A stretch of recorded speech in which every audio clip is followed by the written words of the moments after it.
Go for it.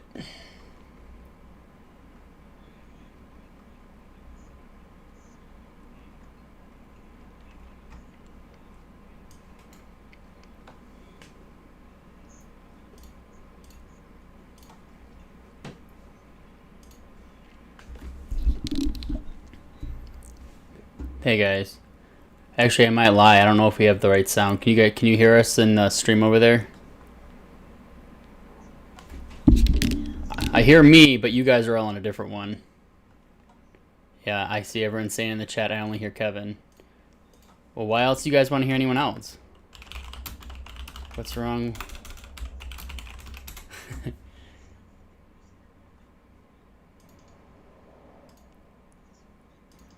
There we go. Okay.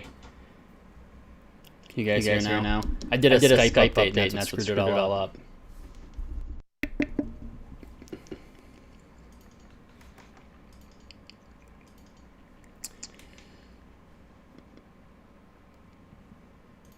See, this is the benefit of doing it live. I'll cut this out of the audio recording, but this is what you get to see everything here live, guys.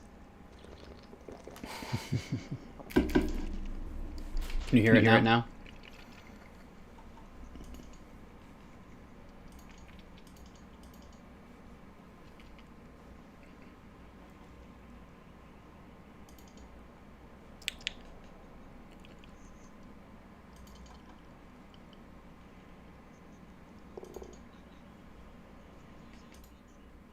Okay, let me see here.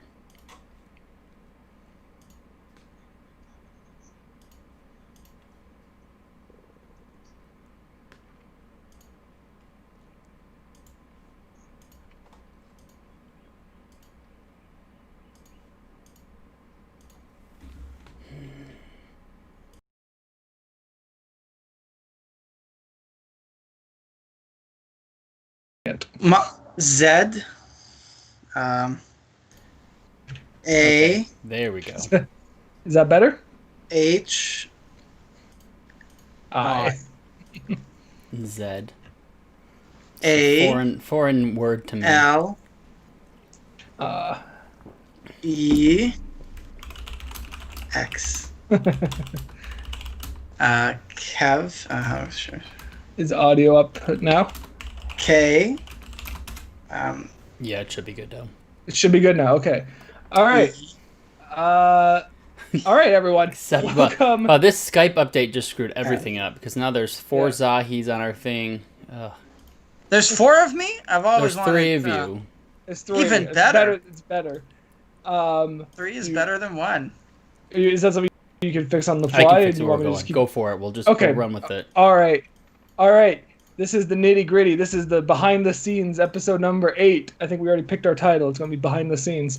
Lucky number 8. Lucky number 8 of the Link Cable podcast. So as Welcome Kevin, back. as Kevin over in the command center works to get things all straightened out, I guess I'll get it started.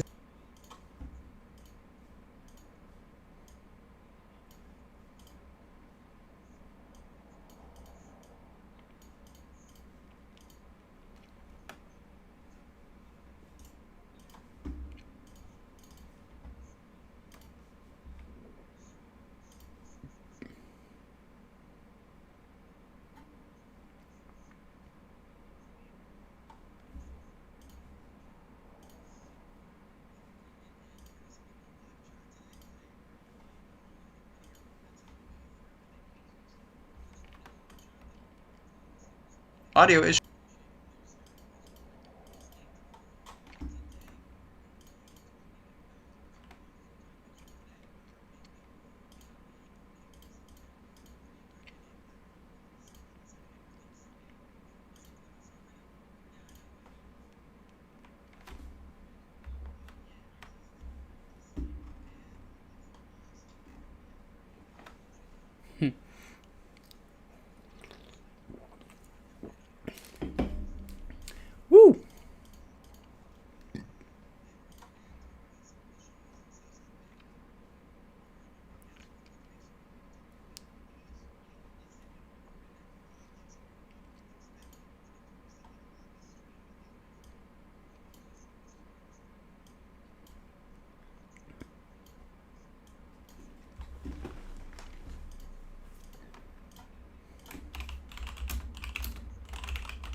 a toolbox of weapons that you might or gear that you might want, but you figure it out.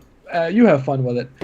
So that was really, really cool. I had been putting off Kingdoms of Amalur for. I always wanted to stream it. I always thought it would be a fun game to play with other people for the first time. Yeah. And I finally did so. I finally did it yesterday, and it was a lot of fun, but it was a bit overwhelming. So I am going to spend a good part of this week doing some side research into how the game is played without playing it. I want to do my full playthrough on our YouTube channel. But I am going to be spending quite a bit of time just like, all right, what do I want to do? Because I don't want to like start going down a path and have it be, just the wrong way to play the game, if that makes any sense. I kind of want to figure it all out. But it's really, really cool. It is a very, very, like, I was incredibly impressed with this game that I thought it was going to be I had no expectations going in. Yeah, I had no expectations at all. I mean, I had no reason to think it was going to be a poor game, but I didn't really think I was going to just fall in love with it right off the bat, and I really did. It really gave me, not really in gameplay, but in just kind of the look and feel of it, it really gave me World of Warcraft vibes. Really? Yeah, you start off the game in this dungeon that really does look like it's ripped right out of World of Warcraft. It's a bunch of tunnels in an underground cavern. It's dank. There's a bunch of dead bodies around. And you're just kind of going from like tunnel to a big area, tunnel to a big area. You're looting corpses. The looting, like when a corpse or a thing has like stuff you can loot, it glows in like World of Warcraft style. And I was like, oh, okay. Like there's gnomes that I kept calling gnomes in the chat.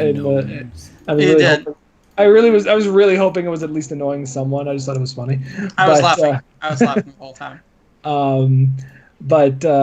It like a really like dark World of Warcraft vibe was what I was getting from it. And then as soon as you leave the first like intro dungeon, you're in this like big open area that's like almost like a gilded forest. Like it has like some golden fall color hues.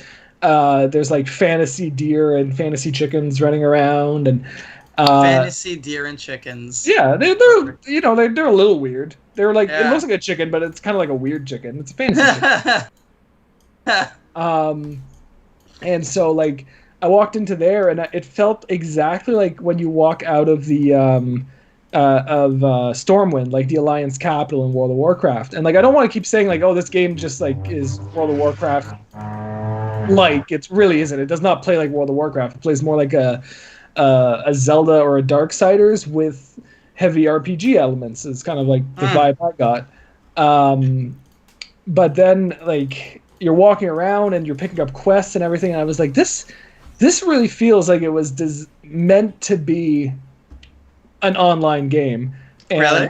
Yeah, it feels like there was. Like I could definitely feel like it was built as a single player game, but like it wouldn't be a far stretch to get it into the online aspect of it. I did a bit of like side reading and everything, and found out like that was the original idea, was that Kingdoms of Amalur was going to be a RPG at some point. Even better. Right. And then the EA and the developer, whose name I can't remember right now. Didn't they run out of money? Right, yeah, they ran out of money. Weird story about that, and there was like the guy that was in charge of it. He was like a sports guy or something. He's a baseball player. Yeah. It was like something real bizarre. Yeah, it made no sense, and it was just this weird story of how this game, like it was like they wrote the story for the game, and they had this really great idea for this world, like this lore that is incredibly deep, and they had it all figured out. And then they wanted to make a game based on that, and then they just kind of like, wow, we ran out of cash. We can't make this actually happen the way we want it to. That's crazy. But yeah, so anyway, I'm an hour and a half in right now. I'm going to be doing weekly streams of it. I was telling a friend of mine after the show yesterday, I was like, I think a week is too long to wait. I want to play now. I want to keep going. So I might, once I figure some things out with my schedule, I might accelerate that, because I really was having a ton of fun. So that's one of the things I've been playing. Besides that, it's been a bit of a quiet week for gaming for me. Just trying to find time to sit down and play games. But I did have my first bout of financial ruin in Animal Crossing. I'm sad to say. Oh no, you didn't sell the turnips? I sold the turnips, but I didn't make a ton of money off them. You gotta go on like the Animal Crossing Reddit, and there's people like, oh, they're selling for 700 bells and stuff, and get over there. I was on there and people are crazy. A bunch of people weren't having good weeks. The main Animal Crossing Reddit, what they don't allow turnip like trading posts. Like you have to go somewhere else. And I was just running out of time, and so my buy price was 106. All week it was like below 100, and then Saturday afternoon I got 134, and I was like, sell at 134, made a tiny bit of profit. So I mean, like I came very close to losing out on a couple 100,000 bells. Okay. So that was my that's every week I take out like just drain my savings account of hundreds of thousands of bells. Like I'm out of room to hold all this stuff, so I don't really want to carry anymore. But definitely close to financial ruin. I broke even, if any, like made a small profit, but I got to be more aggressive at finding those online communities where people are like fully trading. Yeah, and like that's the thing too. It's like you could find the community, but like the way the online works in this game, it's so hard to get into. There's like a queue, right? Like you're waiting to get into this person's town, and so you're waiting in line. The game keeps telling other people to hurry up. It's Nintendo Online, so it's borderline crashing every 10 seconds. So like as much as possible, I'd like to like stick to like my own or like some close friends towns, and not just go like if I find like the number one randoms. Yeah, and the complete random that has a great price. Obviously, like thousands of people are also doing this search online to find this person as well, right? So they have like so my wife did something where it's like a waiting thing. You put your name in a list, and it puts everybody in order by what they submit themselves to the line, and it tells you what like an estimated wait, and then it'll like flash you or text you and give you a message when it's your turn to go to this island and sell your stuff at. She waited 5 hours to get into this person's island and sold her turnips for a crazy price. Yeah, it's nuts. Yeah. People are crazy. The Animal Crossing like turnip community is like absolutely like intense into it. Like it's so like it's become this whole like I don't like not black market because it's legit, but it's become this whole like side community to the game. Like talk about a stock market. That's some serious interest. But Gotcha. So I just want to go back to Kingdoms of Amalur for a second. Sure.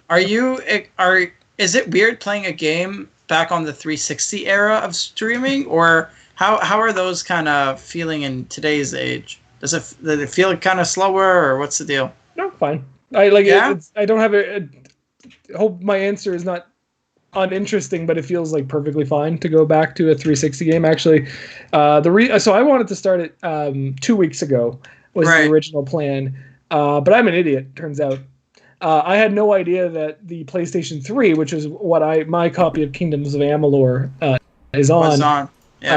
Does not really like streaming. So there's Sony encoded the signal that comes out of the PS3 to be secure back in the day. So I was like, oh, you plug it in and it'll work like anything else. I plug in my Elgato, I get it all set up, and I'm like, why do I just get a black screen? And I was like, I could get audio but not video, and I was like, that's really weird. Streaming even back in the days of 360 and PS3 were just strange animals. Yeah. You know, I don't even believe how people used to be able to do it. It was crazy. And so I did a bit of research, and I found out that you can't out of the box stream from PS3. There is solutions you can kind of work out where you like if I got an HDMI splitter, I could maybe get it to work. I do have HDMI splitters. It wasn't working for me. They're cheap HDMI splitters. I'm not surprised. So I just couldn't get it to work. I had all this set up, and my 360 was in the closet. It has been for months, and I was like, well, I'm not ready to stream this, right? So my good friend again, Jeanette, was kind enough to lend me her copy of the game. She has it on 360. Thank you, Jeanette. Yeah, thanks. Big thanks. Plugged in the 360. It took half a second, and I was playing. And the Elgato was like, "Yep, that's a console I like. Let's stream." And then I was streaming without issue. No, it was very smooth. I have to like, I play a lot of games on Xbox One. The Xbox 360 is so faster than the Xbox One. It's like What? I haven't turned on an Xbox 360 in like years, so like I kind Yeah. of forgotten what that was like. Turned on the 360, put the disc in, I was playing. The Xbox One, it's like you turn on the console, you have time to go make lunch before like it loads up. I to be fair, I have an Xbox One S, as in Sierra, not X as in X-ray. So it's not like the beefiest Xbox One model out there. I have no experience with the Xbox One X, but it's the Xbox 360 is great, and that controller is like butter, and they just melt in your hands. The It's just 360 so perfect. controller, I think, other than maybe the GameCube controller and maybe the Dreamcast controller, hands down one of the best controllers of all time. I made a face because the Dreamcast controller always hurt my hands. I like the weird. Dreamcast controller. If they had a right thumbstick, that controller wouldn't be too bad, but that ruins it right there. I always thought the left stick on I don't know, I've never held a brand new or a fairly well taken care of Dreamcast controller. Every time I pick up a Dreamcast controller, I feel like it's broken. Really? I feel like the stick is like wobbly, the buttons are like all like loose. I don't know why. The Dreamcast controller is definitely like a niche one to like, but it's I don't know why, it was always one of my favorite kind of controllers. But the Xbox 360 controller, I think, is by far one of the for the time especially one of the best controllers ever. Absolutely. It feels nice, man. It's still nice. It's still my main PC gaming controller. What?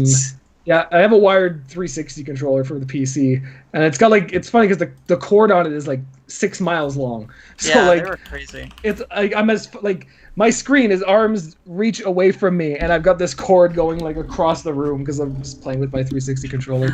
That's hilarious. But yeah, so Zaid, what about you? What have you been playing this week? Oh, funny enough, I have actually been. One of my good buddies, Clear Sky, is on right now on Twitch on chat with us. Hello. Yes, Hello. I have been playing. Nate, I have been playing a lot of Call of Duty Modern Warfare Warzones in the past week. So my buddies, who I used to play Destiny a lot with, are a little tired of Destiny. It's that end of the season kind of grind on Xbox, and they really want to get back into Apex. And as much as I want to play Apex, I kind of was like, I just want to try something new. And some of my good buddies right now are all on playing Warzones right now, and because it's cross-platform, I don't have to jump to my PS4 or Xbox or anything. I can just play wherever. And I'm playing with people who are on PC and who are on Xbox and PS4. And it's really cool, actually. It's not like Destiny where it's cross-platform or it's cross-save, not cross-platform. Here, it's really cross-platform. You can play with anyone, anywhere for Warzones. I've been really, really into Warzones actually this week, playing it nonstop. I found I want to get a good review done for it this week, hopefully, or by the beginning of next week. It's really a cool game. I like the idea that it's almost like 150 people that are in it, which is significantly bigger than what I've had to go through with Apex, and it's just such a large lobby, and the map itself is really good. Like, there's a lot of bullshit that happens in that game, like way more than I found that can happen through like Apex or anything.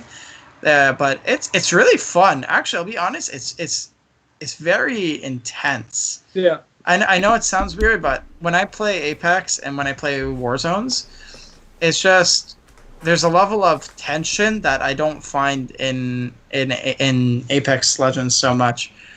And it's been a pretty fun experience. It is free to play. We should do us get together and just stream us playing and see. Yeah, I mean, I suck I'd at it. love I that. don't know how you guys are on this, but I think that'd be kind of fun. It'd be kind of a cool little community event for I'm us pretty here and great. just see maybe Apex or something. Yeah. Yeah, I'm That'd be pretty really fun. great at Apex. So to transition into Warzones was not too bad. There's a lot of mechanics and stuff that are similar, like pinging. It's just the different buttons, and you don't have like alts or supers necessarily. It's more like kill streaks and packages. So you just got to like tune your play style into that. Mhm. I don't like though personally that you have to unlock all the not unlock the guns. You have to unlock like the perks and the mods for most guns. You can get things that are like a fully kitted weapon as a loadout, but to level naturally progressing weapons as you go through the game, you have to use it, which means you have to. It's kind of like, well, you find your weapon that you like and you play it and you get it unlocked. It's not like you're gonna unlock everything, you know. Right. Which which I kind of don't like. Like at least if you go into Apex, everyone drops it with all the guns are there, everything is ready. You just got to find and pick up your attachments and perks. Whereas in Warzones, it's like saying to use the AK-4. If you want to get unlocks for the AK, you have to find an AK in the world and use it a lot or consecutively, or make a loadout that has an AK in it and use that a lot. Right. But it's kind of like I just wish all the sites were unlocked automatically, or all the attachments were already there and extra to unlock it. It's not hard to do it. It's just more stuff that's preventing me from getting like that really nice holographic when it could just be open for everyone. But that's one of the things. And even our buddy, my buddy Nate, who I play Warzones with in chat, he's like, it's easy to level guns in multiplayer, which you have to buy the game for. So, yeah.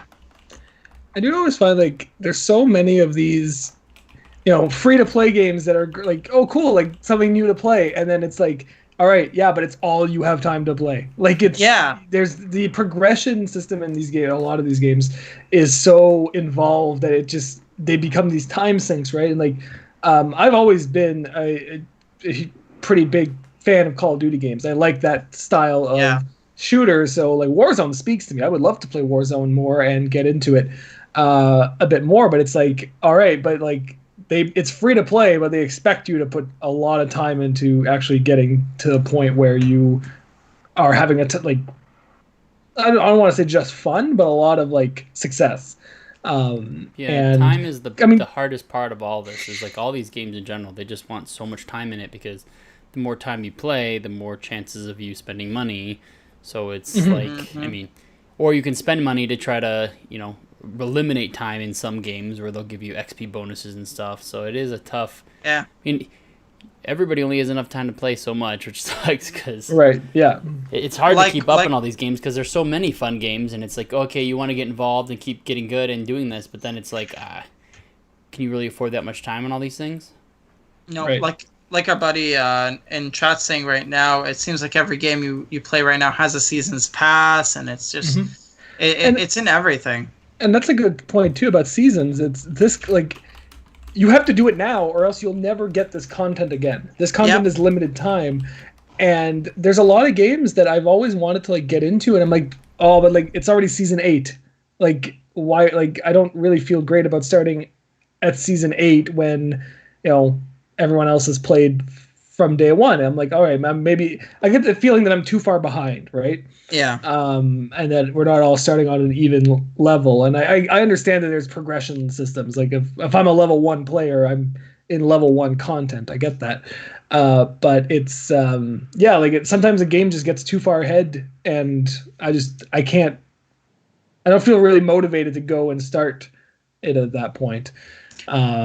You were saying the same thing about wanting to get into Destiny, for example, and not wanting to get into it for the exact same reason. Seasons pass. We're on season 11 right now, which is going to hopefully start. Nate? It's starting on Tuesday, right? On the 9th, the new season for Destiny 2. Oh, never mind. Sorry, so Destiny. We're not. June 9th on reset there. But things are kind of weird right now. By now, Destiny would have announced like the full trailer for next season, and it would have been like a whole thing. So it's kind of weird. I think due to the current situations out there in the world right now, everything's kind of getting pushed back a week. Like we would have we would have heard, like, they're teasing it on Twitter, Nate, and it's just not so out there. Like before this season came out, during season 10, Season of the Dawn, we were getting info about season 11 like weeks before, and now Destiny just had one of its biggest events in the game, like a live season or a live event, and they haven't really released much other than like 2 little tiny teasers. So it's kind of weird. And I think Modern Warfare actually is getting pushed back another for Warzone. That's what I was gonna say. I thought you were talking about that because I saw that got delayed too. Yeah. Pretty much a lot of these seasons and stuff are just getting delayed. Yeah. I don't mind the delay because of everything going on. I wish they would just give a date of when they're gonna let it, try to tell us. Yeah. Like most of these things, I don't know if we want to just jump into the whole. It's no secret everything in the industry right now is being pushed and delayed. Releases, events, games, updates, etc. Because of the climate of the world from a lot going on. Yeah. But it is kind of hard because I'd really like to have more. Like the Warcraft event for Shadowlands was supposed to be, I think, in a couple days or something like that, and they just said, "Oh, it's being delayed," and I was really looking forward to that. And it's, just say, "Oh, we're gonna give the time for other people to talk. It's not our time. We'll see you July 16th or something like that." Especially I've seen a bit of both. I've seen some events delayed with dates, and I've seen a few delayed indefinitely. So the WoW one, all the ones I want to see. Obviously, we spent all last week gushing about the PlayStation 5 event, and it got delayed not too long after. And I mean, the Sony and every company is right to say this is not the time to have this celebration of gaming. This is not a conversation that is even close to important in this moment. But with E3 not happening this year, it's one of those things that I've found is a bit of a struggle is keeping track of where everything is at. And especially for like smaller games like WoW and Sony events, those are going to get attention no matter what. Those are giant things. But for like smaller indie games, they were already going to have a bit of a harder time because of the virus situation, where without E3 happening, their exposure is limited already. And so I don't know. I just kind of I'm trying to, as much as possible, keep indie games in the limelight. I don't know if you check out linkcable.com and you read our news posts, as much as possible. I do try to keep the news on smaller games because I feel like they need the exposure. Yeah, they need the exposure. Like World of Warcraft news. Not to say you could get that news somewhere else. Because you should visit linkcable.com. We're amazing. We have fantastic content. But I don't worry about the big guys getting coverage. I do want to try to, hey, these little games, these little indie guys, check them out, because a lot of these games might get swept under the rug, right? Mm-hmm. But yeah, there's so looking at the list, I've got the list up on my other monitor here. So Destiny 2, the next chapter is the next upcoming event, as it be. Correct. So that's happening on June 9th. Yes. So in a couple of days. Then right after that, for 3 days, IGN is having their expo, which we don't really know what it is a whole lot yet of what the format's going to be, but they do say they have exclusive game reveals from a bunch of companies during that. So they're doing 3 days of that. Guerrilla Collective is doing a couple days of showcases. Then there's the PC Gaming Show, which is going to be on June 13th now. The Future Games Show, which I really don't know a whole lot about. I saw posts about that. I have no idea what that is either. Yeah, apparently it's going to be a bunch of game reveals. It almost, looking at the full calendar, it looks like a bunch of companies just kind of a bunch of companies started their own cliques and are okay, we're announcing our stuff at this event, and then we're announcing our stuff at this event, because later on in the month, on June 23rd, there's the New Game Plus Expo, which looks like it has a lot of Japanese publishers, so NIS America, which the American arm of NISA, Sega, Atlas, Idea Factory, Spike Chunsoft, they're all going to be there. So, and then after that, Upload VR is on June 16th. So they do a bunch of VR indie games. The Steam Game Festival, I really don't know what to expect from that. I don't think Steam's ever done a game festival before. But they're on June 16th as well. June 18th is EA Play Live, which I think one of the things we want to talk about was supposed to be an announcement at their original show, but Right. ended up being rolled out right away. We've got the Marvel Avengers presentation, the Cyberpunk 2077. Can't wait for that. Yeah, a whole bunch of stuff, and it's just kind of all like clustering together, right? So I don't know. I kind of like, I know E3 is this dinosaur that doesn't really. If you're not interested in everything, I understand this format probably appeals to you more because you can pick and choose what you want. Yeah.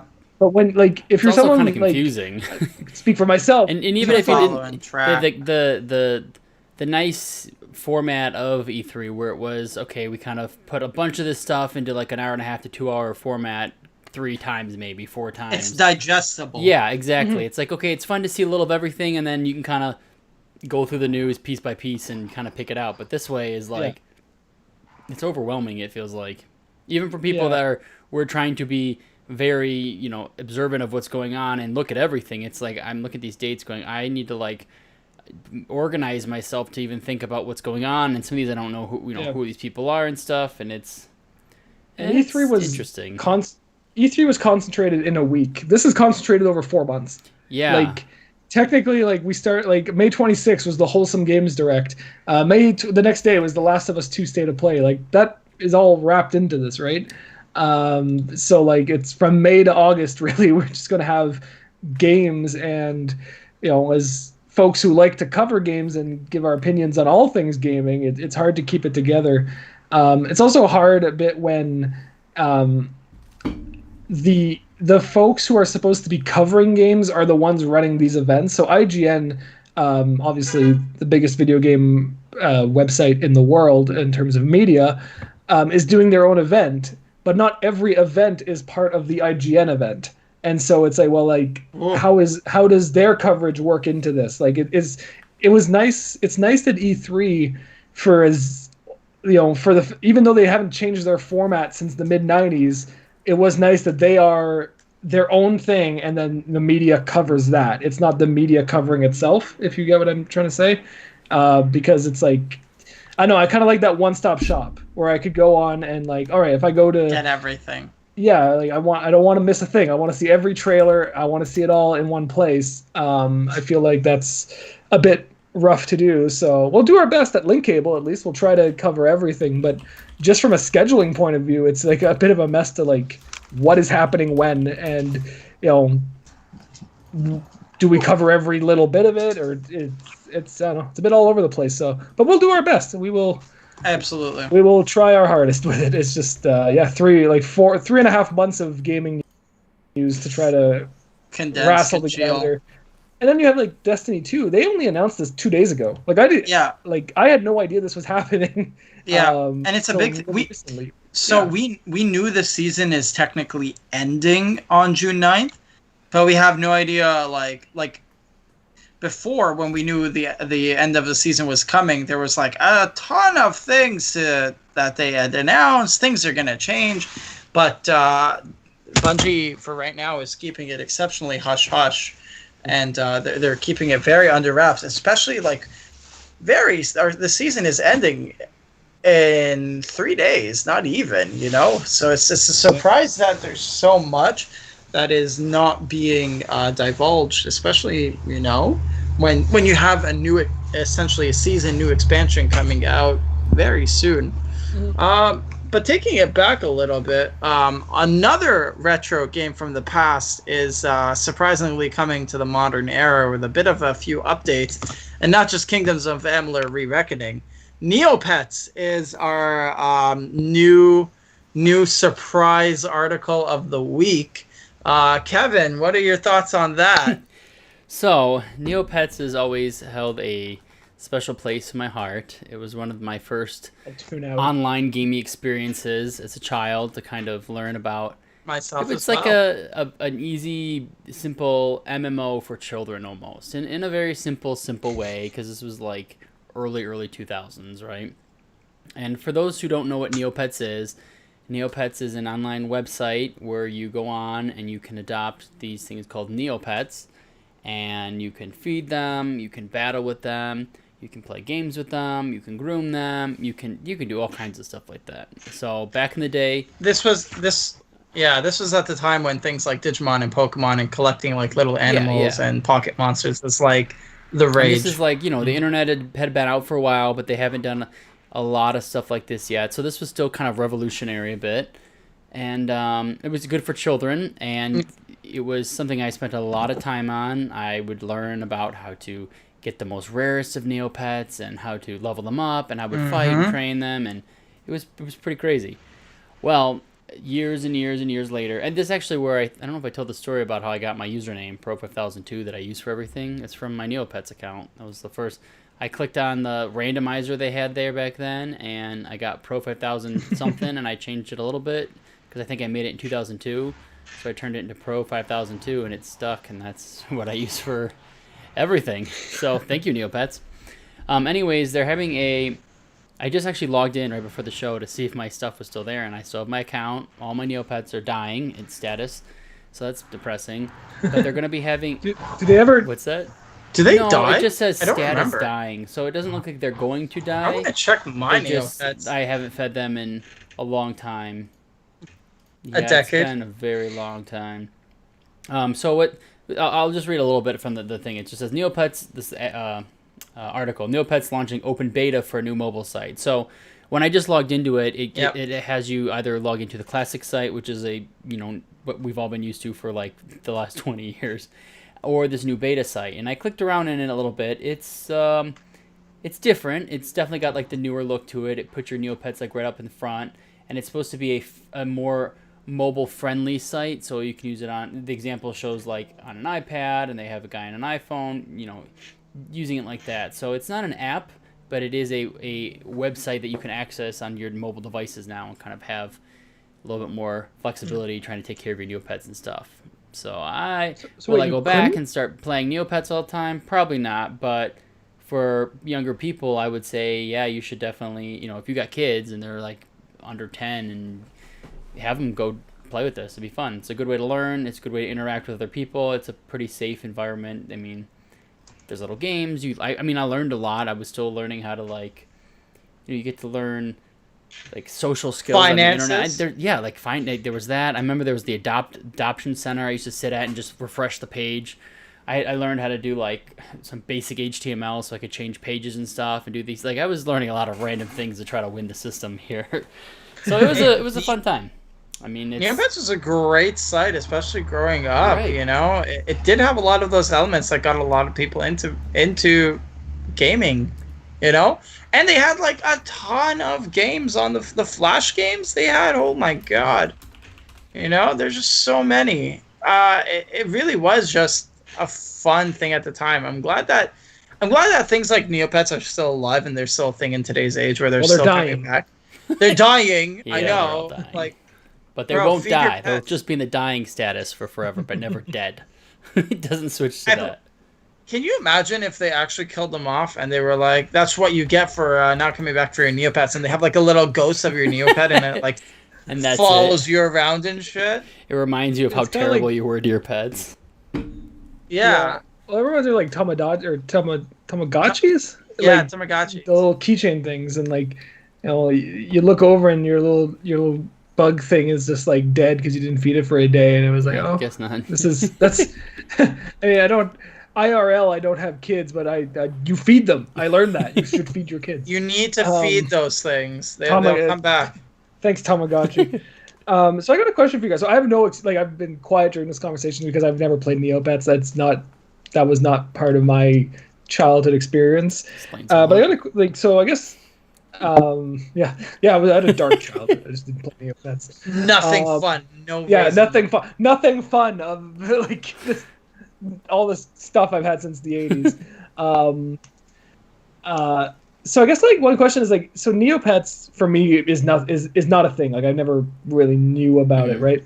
Do you think it's at a point where it could, if it started up again and this app like takes off, is it going to be as like, does it have the nostalgia factor to be like big with our age group, or does it have to like kind of like reinvent itself for like the younger I generation? mean, if they totally revamped this, remastered it, and made it like they were like 3D like models of the pets, and like you had some more things you could do with it, and it was like, I mean, simplicity is not the problem. It's just the way that it's presented is very childish. Like Animal Crossing is very simplistic, but it doesn't come across as like you have to be 5 years old to play this. Like there's everybody can play that game. Yeah. But Neopets, you gotta master the stock market. Neopets is very like Fisher Price, like simple childlike kind of things. So it's not like it's. Gotcha. I mean, I only played with it in the last 20 years for about 5 minutes, so there might be a little more depth than what I remember. But going back to it, like it's still using the exact same like drawings, and it's very playful and simple and childlike. So, and the games are like little simple flash games that you can play with them, and it's not like it's anything too difficult. What I think is good in terms of like that nostalgia factor is what Kevin was kind of getting on earlier. I think people who are our age now who have children who want like a safe space or a safe site for their kids to go to. I think Neopets is a great option. I think it's a great option for like parents to get into it with like new kids and stuff. I think that's for people our age. I think that's where really like your core audience is going to be found. I think so too. But is Neopets, gonna have the appeal that a random like 10-year-old will or 11-year-old will just go to neopets.com and make their own pets right now with how exactly, with These Pokemon things. out there and with like what is Neopet doing differently? Exactly. Oh, look at that! What a beauty! I feel like that's a whole Smash lineup. Almost. I'm missing a couple. And there's a couple Japanese got the imports, whole- so they're kind of fake. So, oops. I've got the Oh, I don't have Squirtle. Squirtle. Got a Pokemon trainer. Anyway, Oh this my isn't God. show and tell. This isn't Amiibo show and tell. I'll put this away. We got to get to Can we this just do after. that instead? I'll play Amiibo Show and Tell. We need to do that for a podcast. An actual. I'll just every legit time one. I'll just pull different ones off the shelf. Yes. We'll go over and look at them all. Oh yeah, I got all of mine right there. I got Wedding Bowser right here. Wedding Bowser. Yeah. What's the rarest one you got? Let's see. Well, I have them all. God So, dang the I have rarest one I've got. Okay, I'm sorry. I don't like keep talking about Neopets. I'll grab it in a second. Let's take this over for a minute. This is kind of worth it. I'm very interested. I want to see what the rarest one he has is. All right, Alex, hit us. Oh, okay. So this is Villager, the amiibo. Villager's the rarest. Well, he's the rarest. So I don't know. I got this is also Villager, and I hope it comes up on camera. So this, if you look at their eyes, the one in the box, the eyes are like bigger and higher up. Yeah. So this is the first print where they screwed up the eyes. Oh. So this is the corrected, like his eyes are. I really hope it comes up on camera. It does. The eyes on this guy in the box are screwed up, so they're a bit like wider apart. So this is actually this is an incorrect on model amiibo. So that's why I kept it in its box. So that one's not But too do you hard. have Olaf from Frozen? From Disney very Infinity. Oh, Disney Infinity. That's just sad. I Even never wants actually to go played there. it. I just ran like people would just buy me them as like, oh, I thought you'd like this because you play video games. I'm like, yeah, but I don't play that video game. So I think I got some cool ones. I have the Tron guy from Disney Infinity. Oh, I love that one's This cool. one's pretty cool. The giant Hulkbuster. Hulkbuster, I gotta say, Hulk. I'm surprised I didn't actually play Disney Infinity because it is kind of cool, and like the whole idea of it is totally like right up my alley of like getting like cool little like mod like this. This thing's got some weight to it. Like they actually made some pretty nice like figures for it. Oh yeah, I know. I don't think I have any. I don't have any Disney Infinity figures. I've only got I've got every amiibo. If you could tell on the shelf, I've got a couple of what are these things called? Oh God, what are they called? Nendoroids? I think Nendoroids. I've got Mega Man X and Corrin back there. Wicked. Um, Mega Man X is my fave. You can tell there's not a lot of news Anyway. going on because of everything else in the world going on. So we're sitting here looking at Yeah. figurines and talking about Neopets. So Yeah. for Yo, all Neopets 6 is of you a watching current- us live, God bless you because we know this is rough. Yeah. It's just show and It's tell. just become like, show oh, and God. tell. It's good. It's good. But I don't know. I feel like Neopets really has to do something new to kind of attract a new audience. Like, I think they need to market better. I think them having a mobile site is really good. But I think maybe, who goes to mobile sites to play things anymore? I think they really need to get an app where they have the Yeah. world condensed into that. I think I that's kept like thinking the it was an step. app, but the more I read into it, it's like I don't think it's actually. It's the It's site. just a mobile site. So I'm surprised. It Yeah. almost would make sense if they just made a site made an app, and you opened it, just opened it to the mobile site. You know, Yeah. you know how some apps do that. Exactly. I feel like that would just be easier for it's so- children. It's such an ancient idea to like go like play a flash game on a website. Like it's That's what I said. It's weird. Make an app, have everything stream through that. Like, Yeah. I think that's the steps you need to take. I don't think this whole mobile site is gonna work as well as they want. and kids these days, like especially like really young kids who are Yeah, like learning how to use like touchscreen devices, iPads, and cell phones for the first time. Apps are what they use. They're Yeah. they're used to that, right? And so like, well, you're gonna tell me, oh yeah, go to Google Chrome, type in this URL, it'll take you to this web. Like that's it's not. It's not. not how modern. Yeah. But is it? I wonder if like, our kid would even a kid care? They're gonna go. Most kids and like kids ages like 6 to 12ish. Let's say that little age group is kind of like that's to me is like a child that would have the opportunity to do something like this. They're playing Minecraft and Fortnite. I don't think like these young kids are doing that kind of stuff. Like, are they interested in this Yeah. anymore? Yeah. I don't think so. I think I'm thinking more like we're talking like 3, 4, 5-year-olds here for But see, I don't even Neopets. know. It's Like, kind of what there's I'm. reading involved. And I don't think at 3 years old, I don't think you can read that well yet. Probably not.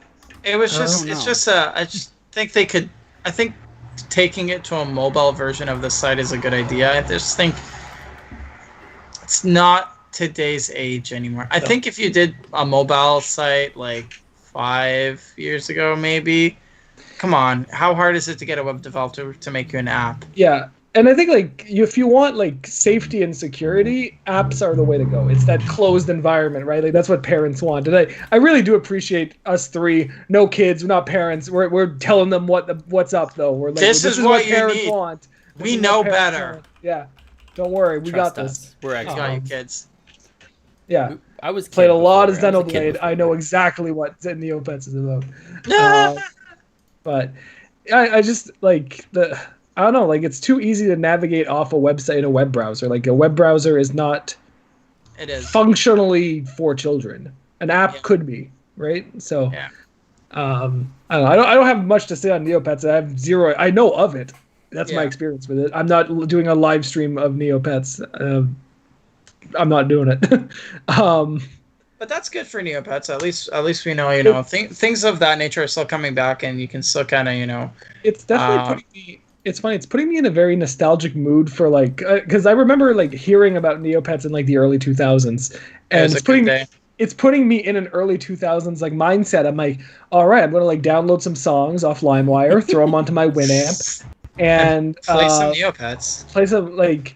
No, not like, but I'm like gonna like put on like some Need for Speed Underground in the background. Underground. Yeah, like that was like the early 2000s for me, and I just remember like hearing the word Neopets like around me, but like the teenager, I was like, oh, Yeah. baby games. I don't play baby games. I play Grandpa like over Mario here Party, like a dissing weird on man. Neopets. Zelda. Yeah, I played like adult games Halo like and Zelda. stuff, and I'm over here playing Neopets. Good times. It's funny. Jacob's not on the show this week. I'm pretty sure he played Neopets. So Oh yeah. That's because he's like closer to my Everyone age. rip on How, Jacob. wait, how old is he again? He's 20. he's 28. 3 years. He's 28. Okay, so him and I are the exact Yeah. same age. So this makes sense why he played Neopets Same. then. Alex is our old curmudgeon of Yeah. president. Oh yeah, yeah. It's like 31. I'm ancient. Oh god. But yeah, so that brings us actually interestingly on to our next topic of the week, where we are talking about different systems that are collaborating together, which is what we wanted to see for Neopets. EA Access is coming to Steam. Yeah. That is Weird. an interesting development. That's a Um, weird development. I am I was very surprised surprised. by that, and they're collaborating. I'm wondering if their It's whole idea of having Origin just be by itself and do its thing is just screwing people over. It's I hate Origins. And I It's think honestly, I think I a just majority of don't. people have that same thought about it. It's like, ugh, another launcher of this, and I'm wondering yeah. if they say, I think people had that thought when it came yeah, out. Like it was already too much back then, and like a lot of like EGS, the Epic Game Store, didn't exist back then. I don't think Uplay existed back then. I think Uplay GOG existed. did I it? think yeah, Uplay is old. I think Uplay did, but GOG no. Yeah, sorry, Kevin. no, You were saying? I don't remember. I was just saying it's just hopefully we're moving to this point where they start kind of combining all these little ones. Like I feel like Epic Game Store is not going away Yeah. because that thing's just that one is like It got it's GTA. rivaling like Steam GTA now. for free. So I mean that one is Yeah. but the other ones you mentioned like the Uplay Store, Origins, and you know even like some other random launchers they've had. They're smaller. They haven't really gotten much. Yeah. This is the Rockstar. Yeah, Rockstar. launcher, I mean, even Amazon had their own launcher for stuff, and it's like, yeah, I think they still do the Amazon launcher for games. But it's weird because they have, I Why? believe they have a launcher. I think, don't they have a Twitch launcher for Twitch games too, or is that something else? I know they have an Amazon one, and I don't know, I but have no idea. it, Got 4 launchers on this computer, hang on, and let me none see. of them are the Amazon one. I've I've got this up live. Steam, EGS, Origin, and Battle.net. That's what I got on this, and like 4. That's a ton. So the games that they have announced that have already made it actually are quite interesting. So it's a pretty various amount of games that are coming. The Uh, Amazon launcher's gone. Sorry. Yeah, so we've got Burnout Paradise Remastered, Crisis 3, Dragon Age Inquisition, Dragon Age 2, Fairy, which is spelled F-E. Oh, Faye. Is it Faye? It's Faye. It's Faye. I thought it was Fairy. From the game title for some reason. Mirror's Edge Catalyst, Need for Speed, Oh, Need really? for Speed. Yeah, Need for They Speed. remember Heat. that Mirror's Edge existed. That's impressive. I liked Mirror's Edge. Oh yeah, I liked it too. What EA never gave a crap about it. And especially Catalyst of all things. It was just like, here, you wanted a Mirror's Edge sequel, to have it. Need for Speed Heat and Rivals, Plants vs. Zombies, Battle for Neighborville, Sea of Solitude. that game's good. If you guys Yeah? haven't played that, I have it on PvZ games are Xbox, and I really like it. We should all I play like that. the PvZ games. I've always liked those That games. one's really good. I'm okay. I'm a little surprised they've made some. That's the third one. They have the first Yeah. one, the second one, now this one came out. But it's different enough. I could see why they made it, but it just seems like it came out so quickly, and I don't think I even needed the new game yet because it didn't. I don't know. It just seems like it wasn't time. But I played quite a Yeah. bit of the first and second one. They do a really good job, and it's almost sad that it's not more noticed or like. Yeah, I think it's one of those things. It's like because it's so built on the Plants vs Zombies was all about the mobile game for so long that I think it kind of like, hey, here's like the not the real game, but like the full 3D console PC game. And I think a lot of people are like, oh, it's just a mobile game again. Like, no, like this is like a full on like third person shooter. It's got a really fun art style. It's fun gameplay. No, more people should check it out. I agree. I think PvZ needs more love. The other 3 games that are coming out or that have already been that have already come out actually is Sea of Solitude, and Unravel 1 and 2. Right. Those are the like indie games they did. Yeah. So the best part about all this is that EA hasn't revealed an exact date as to when the rest of the games will be coming to Steam, but they did announce that more will be shared on June 11th, which is when the EA Play Showcase is happening. Would have happened.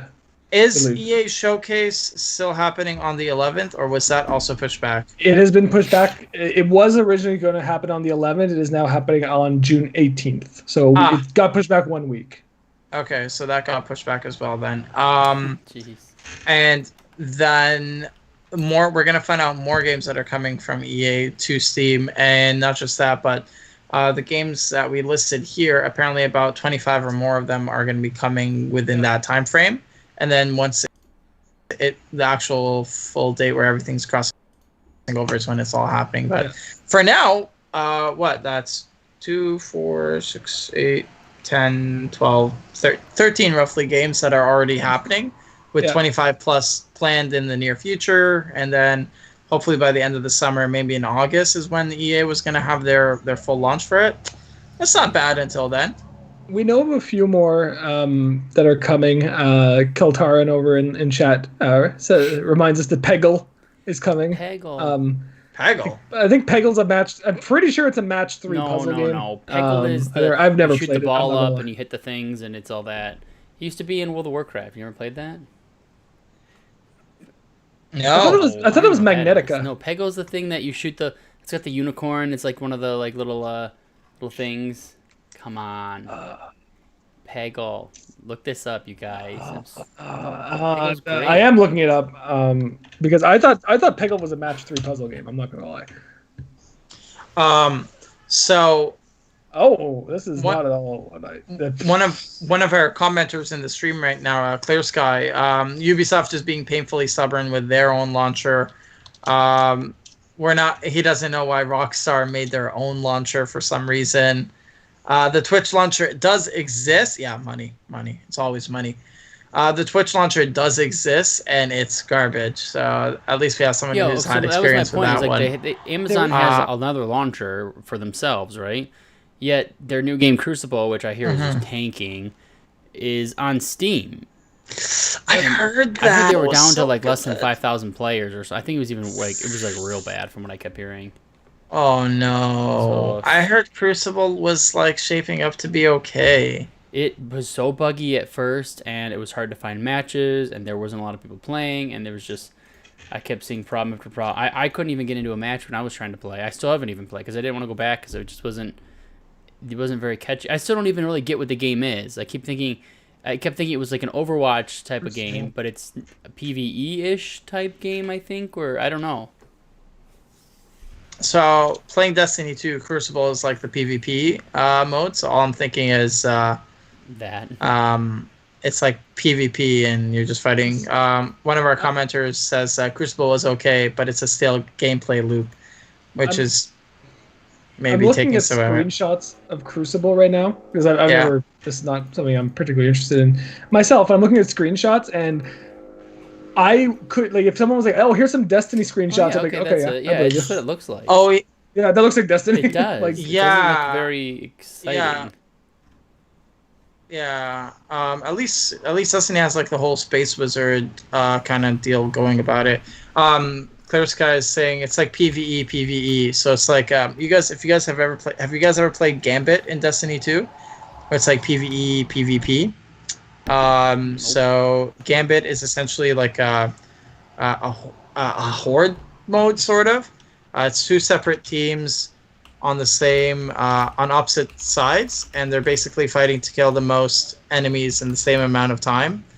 And you can go over to each other's team and kill each other. So it's like PvE, PvP. And that's, I guess, what... It's like a MOBA like Dota is what Killer Sky is saying. So it's kind of like a bad version of the Gambit play mode from Destiny. So, Yeah, no, this game, like, it looks like the most generic 2020 game I've ever seen. Like, it like... Describe 2020 in games, and I'd be like, this thing. Like, whatever this is. Yeah. There is another game that EA just put on Steam and Origin as well that I really want to like just draw attention to because it's like one of my favorite couple of games of all time.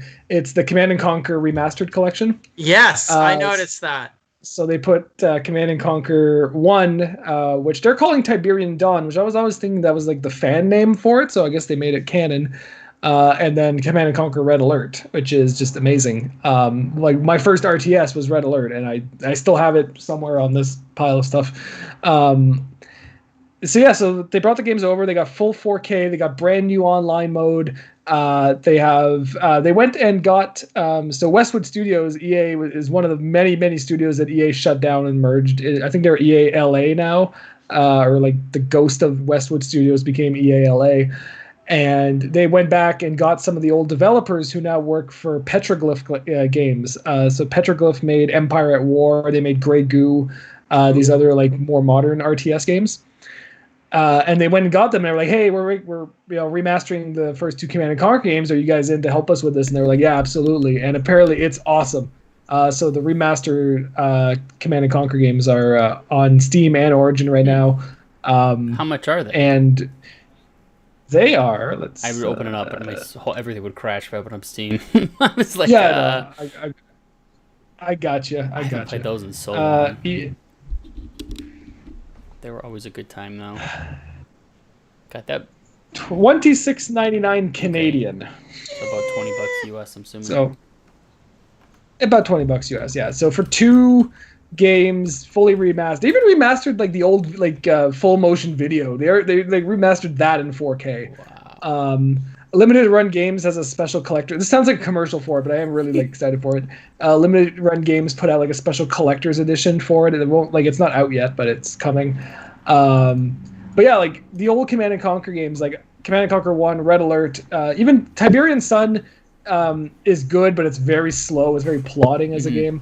Red Alert 2 is like just insane, fun, dumb. It's not very strategic, but it's very fun. Like those Westwood. Have you ever played Command and Conquer Renegade? Yes, unfortunately. Really? I've garbage. Yeah, one of our commenters is asking. They're saying a buddy of theirs really liked that one. So I've never played. Sorry to disappoint. I did not like Renegade. For those who don't know, it's a first-person shooter that's set during the events of the first Command and Conquer. Oh. And yeah, you play as a mercenary type who is going through. A mercenary type going through. Some would say a renegade.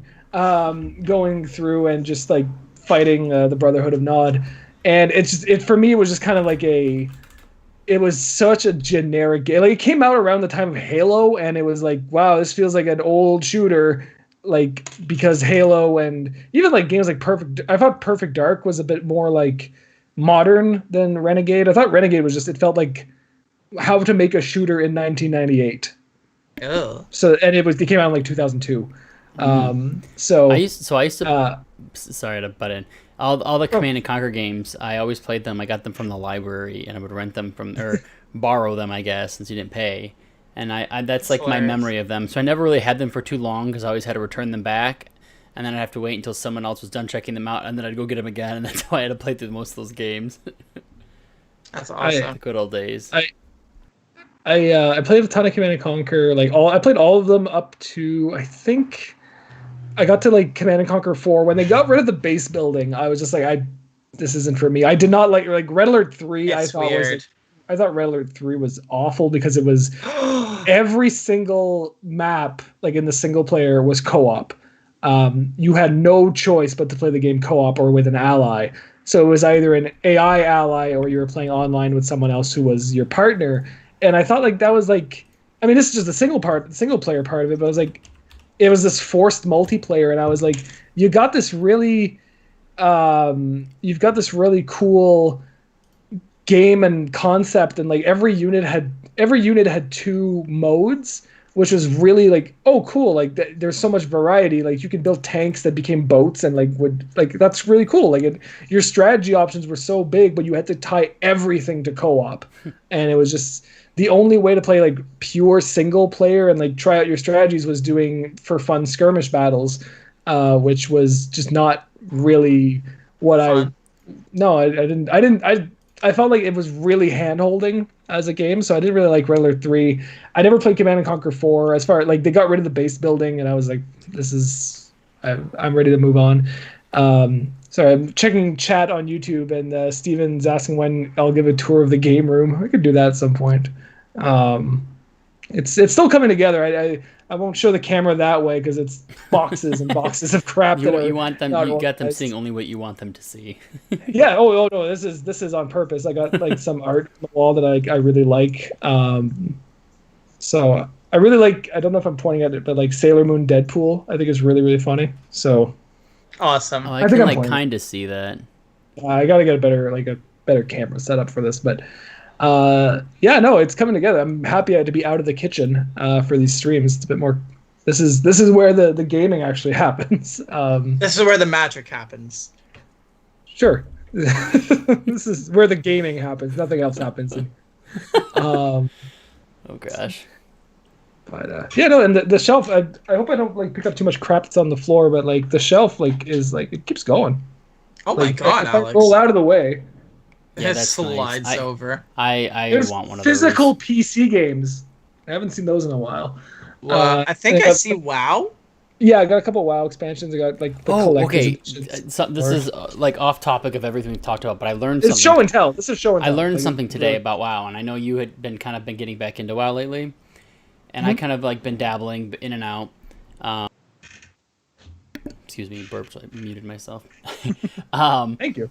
So I found out, you know how you can do the what do you call it, like character boost? It's like $60 to buy one.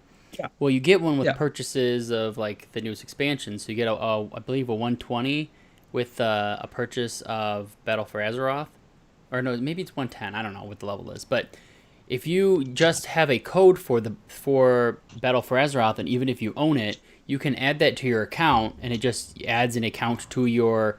So you have like your main account, which is like tied to your email address, and then you can have different accounts on it.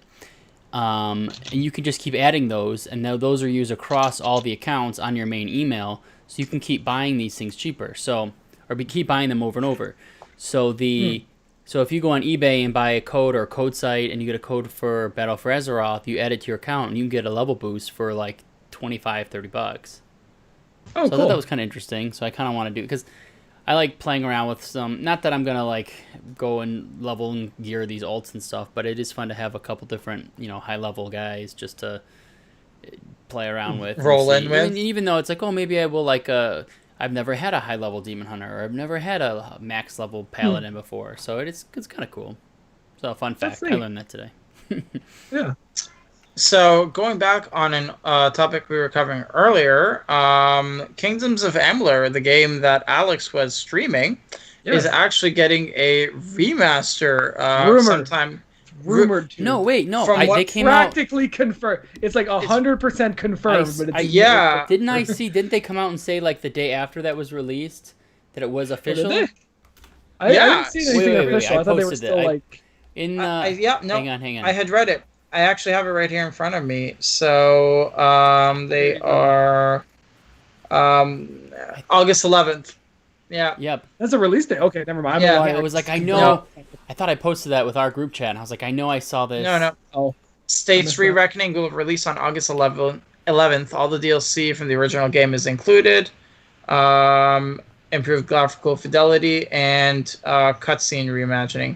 So it's nice, but I wonder, what do you think their selling price is going to be? $39.99. My guess. I say a full price game. Well, I don't know what that is for you guys, like $70 No. or something. full price here in Canada. No, It'd be like 89 or So 79. that's $59.99 in the U.S. Yeah, I think it would be. They've had tons of remasters that keep coming out that are full price.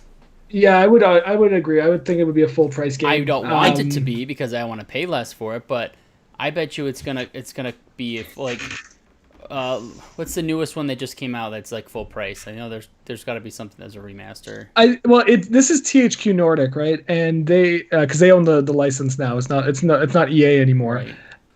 And they're doing these Battle for Bikini Bottom remaster, and that's a full price game. Okay, yeah, that's a pretty good example there to look at. Yeah. Oh, I just realized they're doing like the same, like, because that's Rehydrated. This is Re-Reckoning. Just carrying that That's what thing all over. Awful. Yeah, boo. To be honest, in terms of like the games I would love to see be remastered, I'm really happy Kingdoms of Amalur is getting its a remaster. Not just because the game was good and it was an underrated gem, but mostly because at the time Kingdoms of Amalur came out, I think it was, it's like one of those movies that after it releases, or one of those games that after it comes out, everyone's like, yeah, that was a great game, but nobody played it. Mm-hmm. Yeah. And Cult classic. Cult classic. And I feel like it's good that it's coming back, because the word of mouth around that game has spread so far that it is a really great title.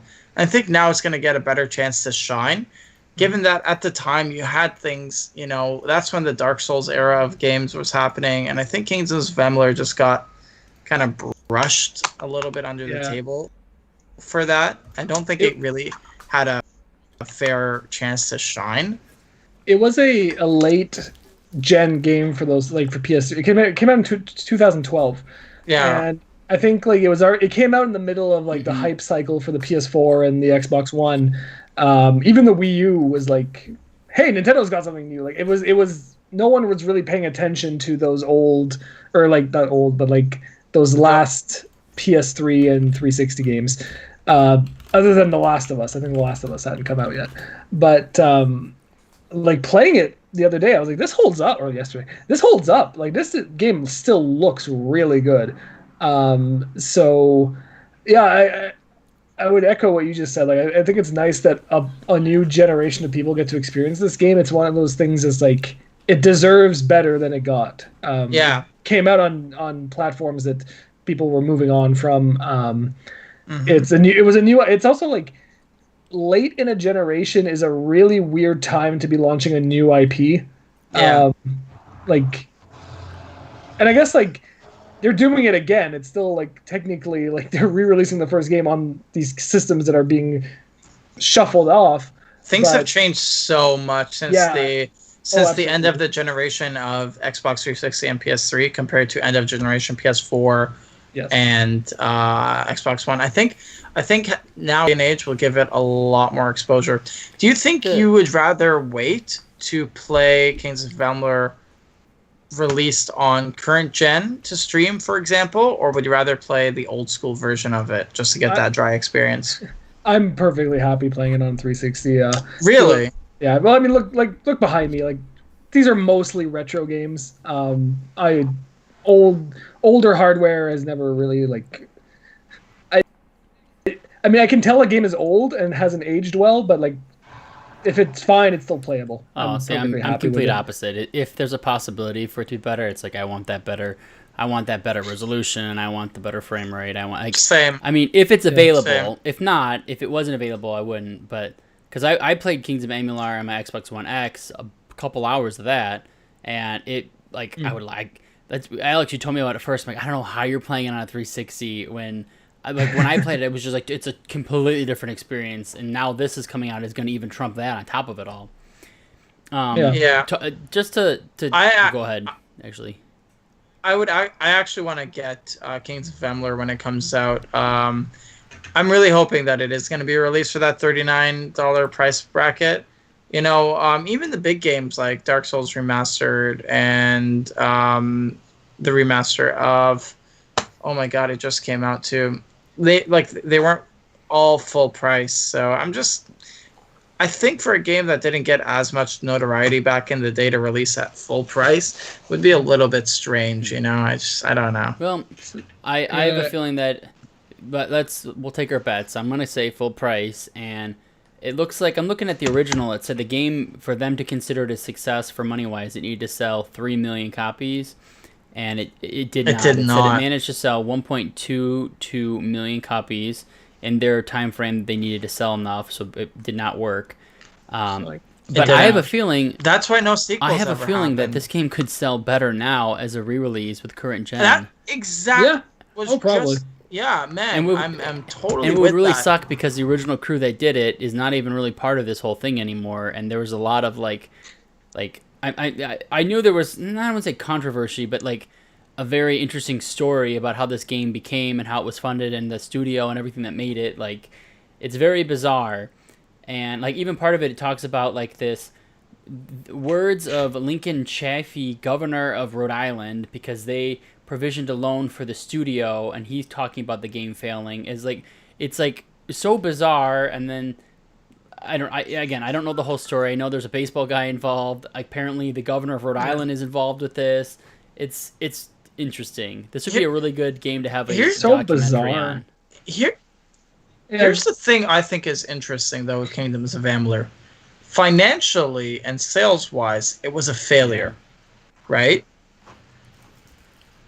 Yes. The fact that... Dramatic pause.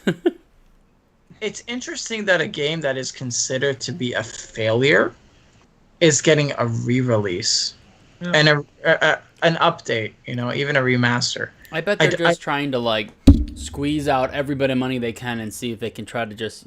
I mean, they have something. They don't have to do a lot of like redoing of story and artwork and all this. They just have to tweak it and stuff. And I bet it doesn't cost them that much money to do it. And they know people are dying for just games right now for decent content. And I'm sure people have heard about it, but they just don't want to go back. And if this comes out and there's no other games in sight, this is going to be a big deal. Yeah, and this generation has also been the remaster generation. This is like we've seen it so much where these games are from like the 360 PS3 era are being brought forward to these new systems. Mm-hmm. But all were successful titles. All were titles that went above and beyond their sales. Maybe not, like to the nth degree, but not a bomb of a failure of a game that was Kingdoms of Amalur. Not because the game itself was bad. I wouldn't say the game itself was a failure. I think it failed to meet the expectations that were set based on how much they spent on it. So, in my mind, failure means it's a bad game. It's not a bad game. It just didn't sell as well as they needed it to. Right, 3 million.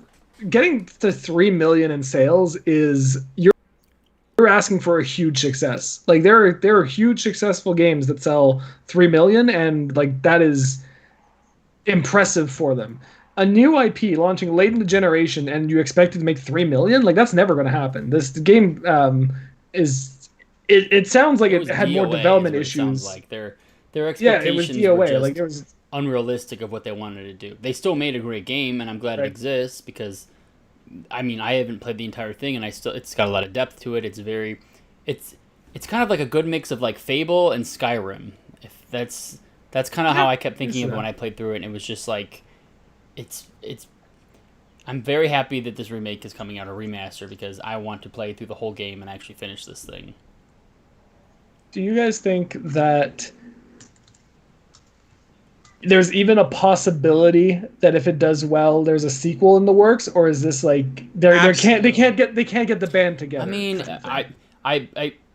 I don't see why not. If there's a chance, if they own rights to do this and they can do whatever they want, and people are loving this version of it and they're asking for more, I mean, sure, they'll go for it. They're gonna have to, it won't be any of the same people, and it'll probably be different. But I mean, if there's I don't know, is Kurt Schilling really gonna want to jump into this again? Probably not. He's like, did this, done.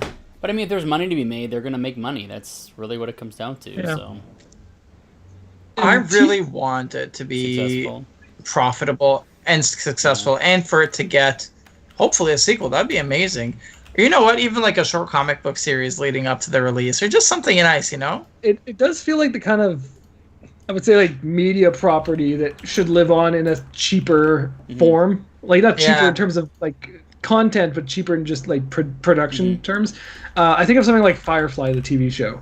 Nice. Like, not enough people watch to support a TV show, but there's a whole comic book series that's like ongoing, like, and that's doing fine. Like, maybe it's better as that. You can still tell your stories, in just a different format. So I don't know. I don't know if a sequel. I feel like be in the works or should be in the works. It's just kind of like the game came out almost 10 years ago now. How do you get the band back together, right? Like it's not like even the band anymore. Let's get a whole new band and it's like a cover band at this point. Yeah. But then is it even the same thing? Is it even a sequel?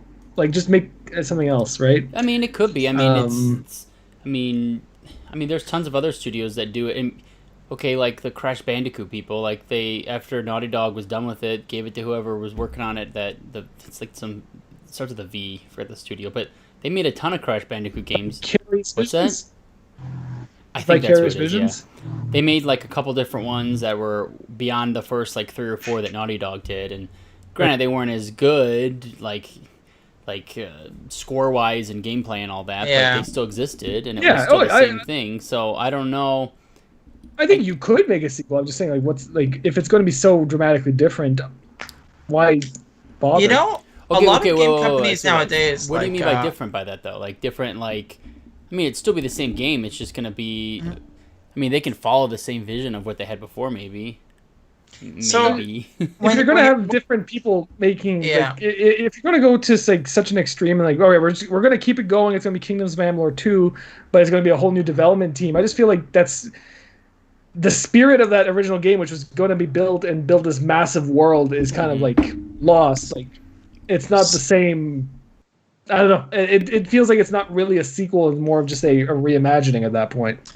So you have companies like Halo with Bungie and 343i, who the main team did leave to go create other content, while a small subset of the original team stayed behind to make, for example, Halo. It's not very uncommon for it to happen. So, and it has happened. Sometimes good, sometimes it had bad outcomes. But so, Bungie had finished their story in Halo, though. They had finished the fight. They had told the stories they wanted to tell. Microsoft wanted to keep it going. This is more, you're bringing new people in to finish a story that it was already started. Well, I mean, they might have been done telling their story, but are they done making money from this IP? No, absolutely not. That's, I think, the biggest thing. So I hope the main motivator. I hope the main motivator when delivering content, especially of something that's more of a classic, is not how much money can we squeeze. It's how can we make the best games to make fans happy to get us more money. You know, I think if you just make a big shit pile of money and just launch games at it like, you know, a fly on a wall, I don't think that's how you're going to get your long-term finances, especially in gaming. I think if the Re-Reckoning comes out and it's well received and the sales are good for it, and, you know, fan expectation and fan desire is there, I don't see why not. I even want to get it, to be honest with you, because I never got a chance to play it. THQ Nordic has been good over the last few years. That they've been doing a lot of remasters. That seems to be like their big business model, and they're really good at keeping the spirit of that game alive. I can't think of any examples lately where they've done a sequel. I think they're more of like, let's just bring out what was worked before and move on from there. Like, they're doing SpongeBob. They did, oh god, what else did they do? I think